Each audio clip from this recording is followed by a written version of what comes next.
A third teenager has been charged in relation to an abhorrent attack on a couple in far north Queensland. Well, for more, joining us live is criminal expert Dr. Terry Goldsworthy in Queensland. Thank you very much for joining us. We're certainly hearing the three teenagers who are involved have been arrested with a number of charges, including rape, other offences, and Queensland Police describing this as abhorrent. What can you tell us, and in terms of the new laws, how does this work?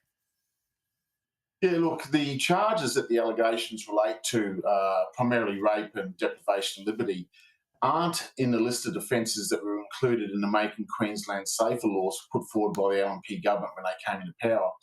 And we saw this issue raise itself about 3 or 4 weeks ago with attempted murder. So, rape, for instance, has a penalty up to life imprisonment. These offenders will not be sentenced as adults because those offences are not included in the laws. So what we're seeing here is a really inept implementation of a central plank to the LNP's law and order policies, and it's becoming very messy, and I think it's becoming a very problematic embarrassment to the government in terms of how many holes are in these laws. And you mentioned the situation a short time ago as well, but what is government saying about this on all sides? Well, they put in place an expert panel, which they had, I understand, some difficulty filling. That went into place 2 weeks ago. So they haven't had a chance to fix this up yet. But I think it's going to be an ongoing sore for the government. I mean, the other issues flowing around this matter in Cairns is that there's reports in the media that one of the offenders was under the supervision of the Department of Youth Justice. Another had just been released from detention a matter of weeks ago.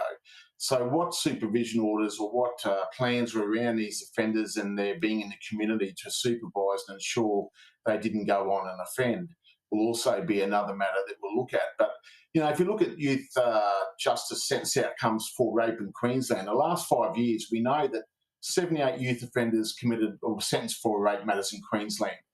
About 1/3 of those went to jail. The other 2/3 didn't go anywhere near a detention centre. In fact, probation was the most common outcome. So this should have been an offence that was flagged by the LNP as a problematic issue in terms of that youth adult crime, adult time. How it was missed is beyond me, but clearly there's a big gap there that needs to be fixed. And, a lot of people in Queensland are scared about crime, and rightly so, because in 2024 we had an extra 20,000 offences reported in Queensland. The crime rate remains at 20-year highs. And we've now got people allegedly coming into your house at night, not just to rob you, but then to commit these horrific offences on your loved ones. So what does work? What would you personally like to see?